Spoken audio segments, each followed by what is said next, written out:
Good morning, everyone. Just a warning, I don't know how to use these, so, bear with me. Today, we have a really special guest who has a very interesting program to share with us. Steve Raider-Ginsburg has served as the Executive and Artistic Director for the Field Arts and Events Center since 2021, when he helped close down the over $50 million capital campaign and participated in the grand opening on July 2023. He will be sharing information about incredible performances to come and events and what the FAEC has learned. That should be FAEH, has learned and what is to come. So come on up, Steve.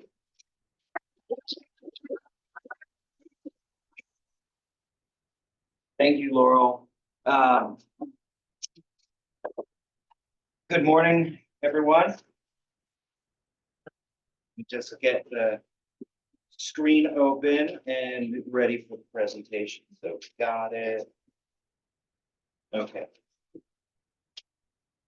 Okay, so I think people at home can see this. Let's do full screen. Hopefully you here can see this as well. Get rid of this. Yeah, that's no. See.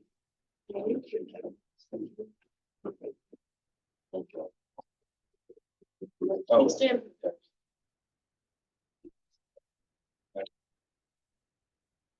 Perfect. So you can see, I have a couple of questions, but since this slide is up, the city council, I went in. Hopefully none of you were there, or hopefully many of you were there, because it's always great to go participate in our city workings. But this was, I gave a report to the city about our first 6 months. And so I thought, well, you guys deserve the report city council got, so we'll do that today. But just as a show of hands, did anybody experience Field Arts and Events Hall's grand opening? Any of the grand opening activities? Most people don't. And then for everybody, is there anybody who has not been there yet, who's not attended an event? Maybe one or two people. Well, it's always, you're welcome to come down. We do have a cafe open there now, and we're expanding into a larger cafe in a couple of weeks. It's almost completed. So the completion of our work is the cafe, and then we have a marquee. So you'll see a billboard, not a billboard, but like a screen outside that as you drive west on First, on front there, you'll be able to see what's coming up. So those are the two pieces that will continue. So to share with you, there we go. And now let's see if I can move this bar. So get rid of this. So I wanted to share what our mission is and some of the numbers of what we've experienced so far. But I also am curious in this room. I mean, the best litmus test is what we've all experienced as a community. There's the data, and there's also what we've experienced. But I'm curious, just by another show of hands, has anybody felt a sort of difference? Maybe we've had many shows that have sold out. If you've gone downtown, you're like, why is a restaurant so full? Or, what's the buzz today? Or people look like they're going to something. Or if you've been in a crowd, have you noticed, or people talking about Field Hall, things they've seen, things they've done? There was a community awards, the Chamber Community Awards this past Saturday there, which was a terrific event. So we can share those stories at the end. But to tell you what our mission is to be a home for the arts and events that bring people together and strengthens our community. So that's what I'm trying to shepherd as a nonprofit organization. We are mission-based, and that's my focus, is to make sure that we are strengthening our community by every event that happens in the under the roof and beyond of Field Arts and Events Hall, including our program called Peninsula Performs, which is starting a free after-school trial arts program at Stevens Middle School. So those students we just saw will be able to choose if they're available, if they have time, they want to do it. We're running it for 6 weeks. Bringing our teaching artists there and running students through arts activities. And it's one of the things that the school is lacking some budget for, to hire full-time arts instructors. So we're trying to fundraise on our own, which has been somewhat successful. We do have a limited amount of hours. We're going out and we are delivering to third, fourth, actually second through fifth graders. And actually we've gotten requests. So K through 5 we're doing with those teachers and starting this after school middle school program. So we've done that in partnership with the district, and we've heard from the district where the greatest needs are, and that's where we've plugged these teachers in. And we're offering it free, so it's as much as we fundraise, we deliver that service for.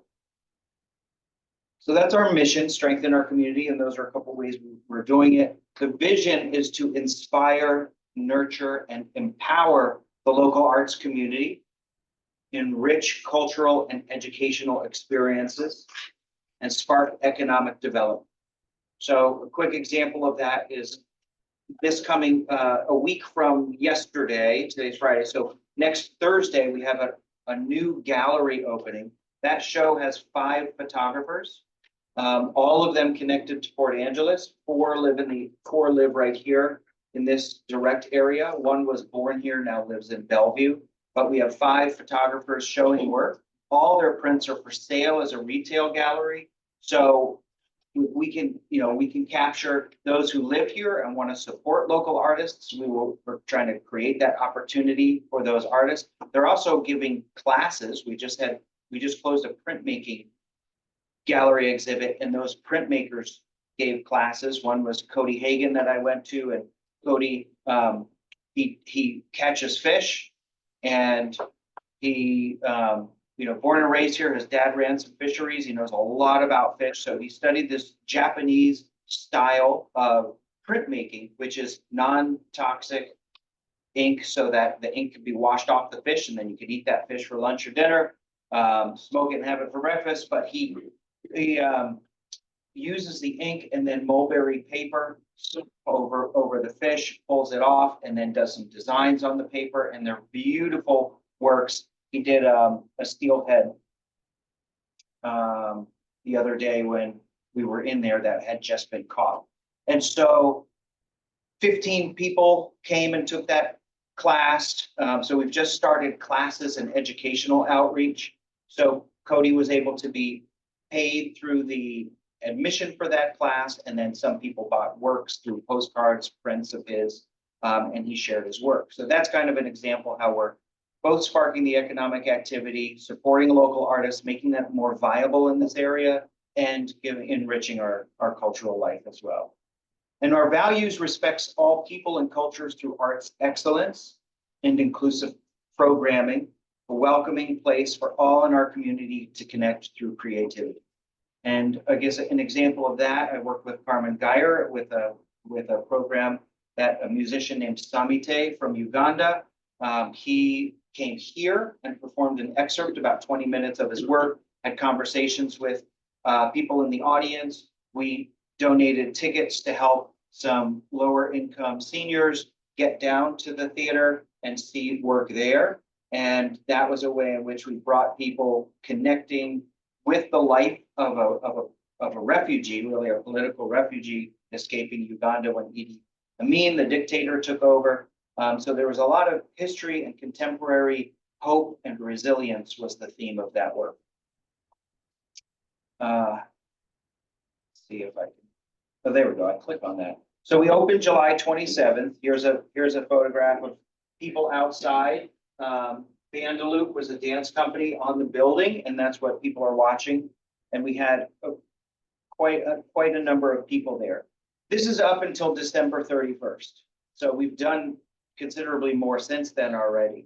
But we had 26 ticketed events with 12,143 in total audience in our first 6 months.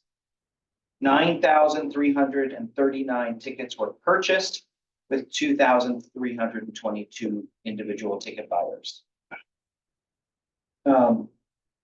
Field Hall for All is one of our mottos, one of our outreach programs. We really want to take down barriers. It's not some sort of ivory tower that people, can't access. We want to make sure that everybody in our community has a way to get in. So to do that, we created 41 free engagement opportunities. One's coming up at the end of this month. If you're familiar with the Elway poll, Stuart Elway created the Elway poll. It's one of the premier Washington state political pollsters.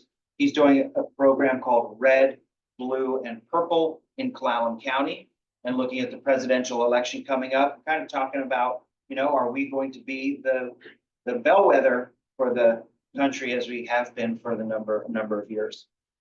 We also had 7 performances out of those 26 that you could have gotten in for $15 or less, and we recently started a movie series. Those tickets run $12 for adults and $8 for children. Those complimentary tickets that we have distributed, we've worked with partners like Carmen here at the Senior Center, North Olympic Library System, the school district, Lower Elwha Tribe, Jamestown Sklallam Tribe, and that's how we're bringing people in who might not have access or might not be coming to the theater. And our audiences have been very grateful for that, including this quote we received from Noah Cloud, Executive Director of North Olympic Library System. He said, staff at the Forks Library shared that a man picking up a couple of tickets started to tear up when talking about how excited he was to take his friend to the show. And going to performance at a theater wasn't something he would normally see himself doing or seek out. So that's the kind of stuff that keeps the staff as a mission-based organization really invested in the work that we're doing. In terms of some of the funds that have come through for ticket sales plus fees, those fees go to building reserve and supporting and keeping the facility what it needs to be. So we've received $393,871.50 for those first 6 months.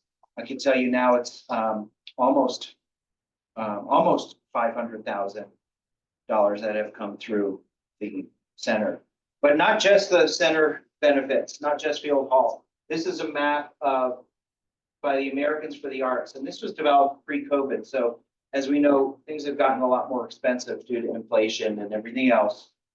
So you can probably add 10 to 15% to these prices, but the community receives on average a $31.47 benefit for when an arts organization puts on a performance, especially in a downtown area like Field Arts and Events Hall. So unlike the, no disrespect to the VA Performance Center at the high school, lovely place, glad we have it, it's terrific. It's just not in walking distance. You can't go to a meal and then park in one place and walk over. When you do have a situation like that, these numbers get very healthy in terms of overnight lodging is here. The biggest bubble is meals, snacks, and refreshments. People are often spending extra funds going out to eat before their performance. Clothing and accessories. Somebody will buy that new shirt to look nice when they go out in public like that. Childcare, gifts and souvenirs, local ground transportation, and overnight lodging. Those are the main buckets that have a ripple effect in our economy. So we have done 3 full festival days during our grand opening, and our community days. That was a week before our grand opening when we did an opening just for our local community. 29 free festival acts, and those free events drew an audience of 4,347, which some of you are in those numbers. This shows a heat map of where people are coming from to Field Hall. We get this information when people purchase tickets and give us their zip codes. So that's how this is tracked. You can see in this local northwest area that we're from Vancouver Island to Nia Bay to Forks, all the way heavily around the Seattle area and down towards Olympia. Nationally, you can see out here from Hawaii to New Hampshire. Paul, you got to spread the word in Maine so we can get over there. We'll work on it.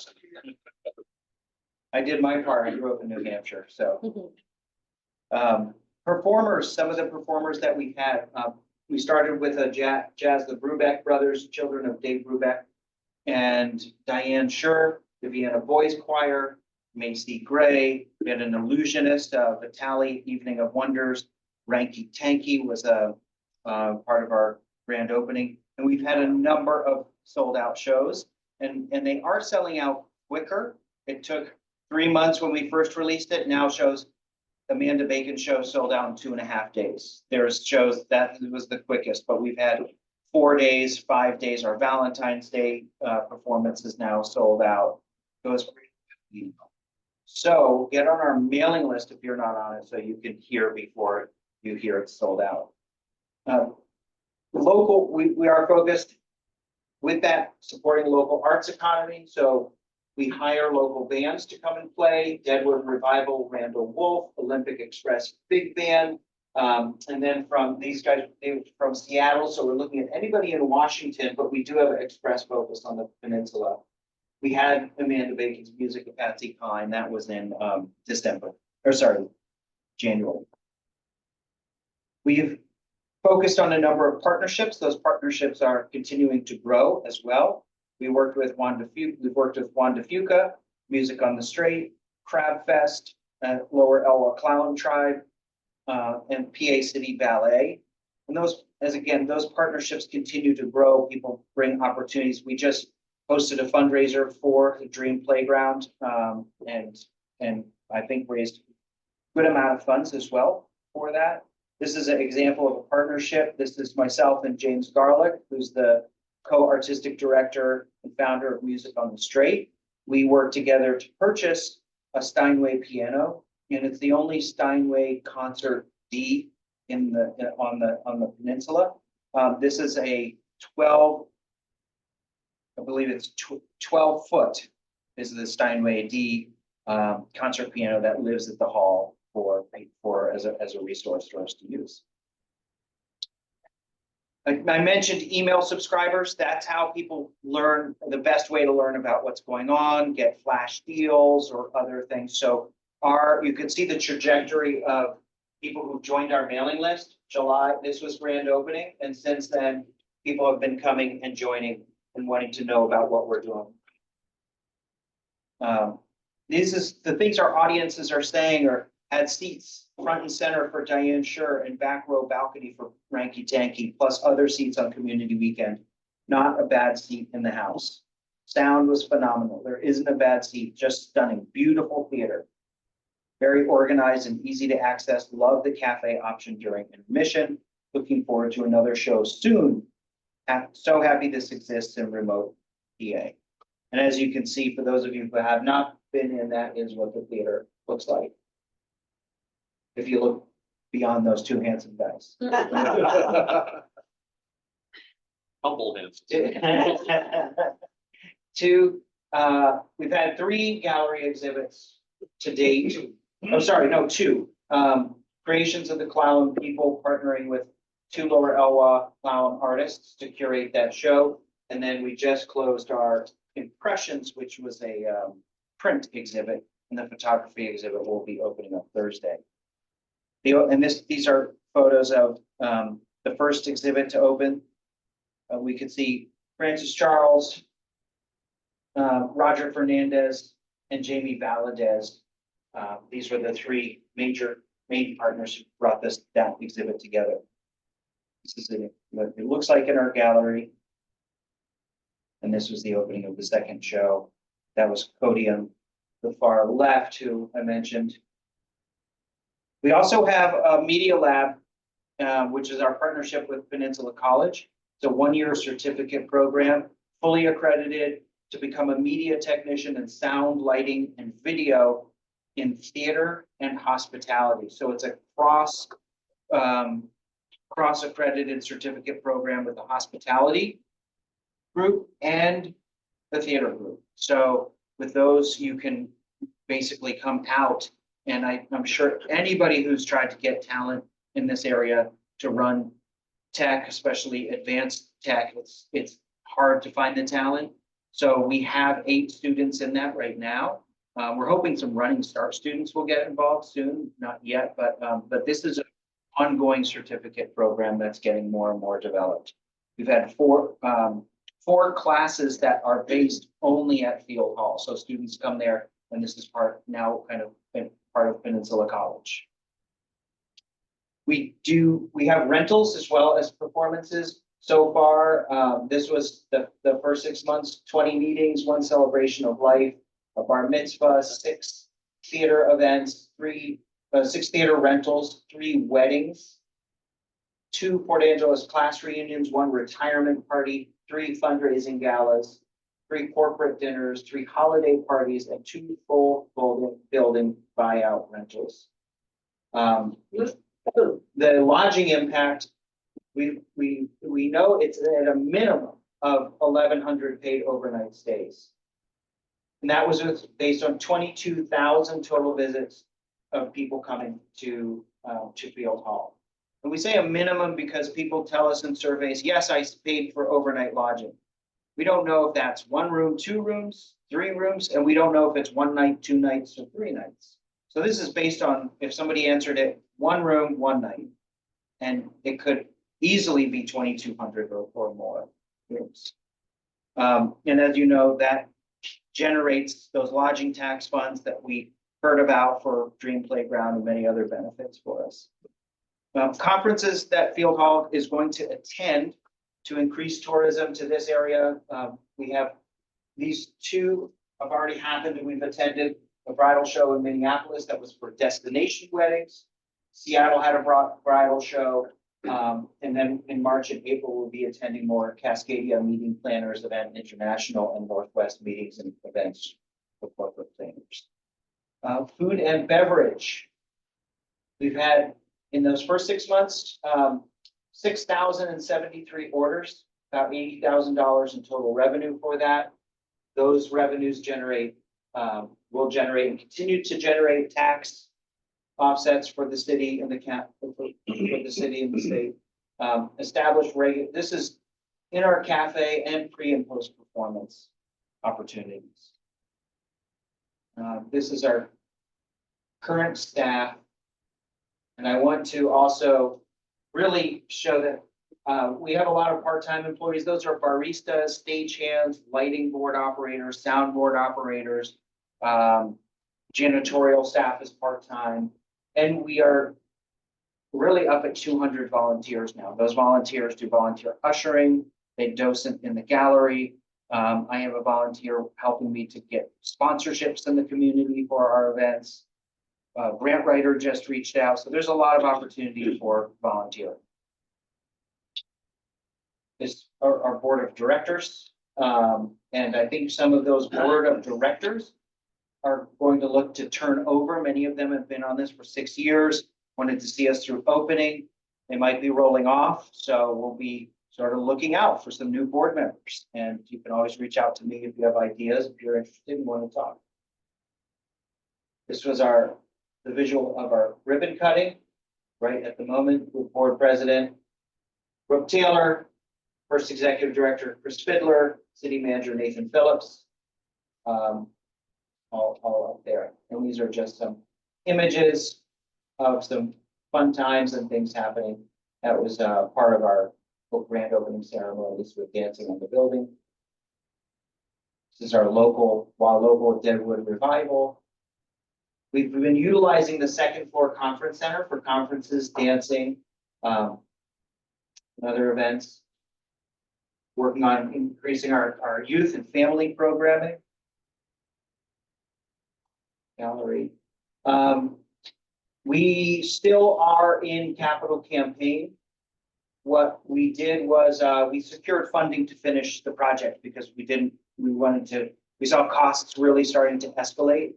So really before we were out of the weeds of COVID in terms of as we are now, we just decided to go ahead and push through, partnered with First Fed, received a line of credit. And we have worked on, and we have finished the building. The unfortunate news was cost escalated beyond anybody's prediction, 68% before we were able to finish and get everything contracted. So that pushed our expense beyond the anticipated capital campaign goal. So we do have a continued capital campaign to raise $8 million. Fund that, please. And this, I'd just like to end with this, and then we can open up for some questions. I didn't really tell you about what's coming next, but you can always go to the website and sign up on our email blast. But I hear a number of times, and maybe many of you have felt this way, you say, oh my gosh, when I go to Field Hall, it's like I get to go to a friend reunion. I always see people there that I want to see, that I haven't been in touch with, or I just bump into some of my best friends. So this is an example of that happening. People seeing each other and saying, oh my gosh, I'm so happy to see you here. So that's where I'll end my overview. Hopefully that was helpful and some of the things you wanted to know, but I want to deliver. My job is, I've been coming to Rotary and other groups for a while saying, this is what we will be. And now I can say, this is what we are doing.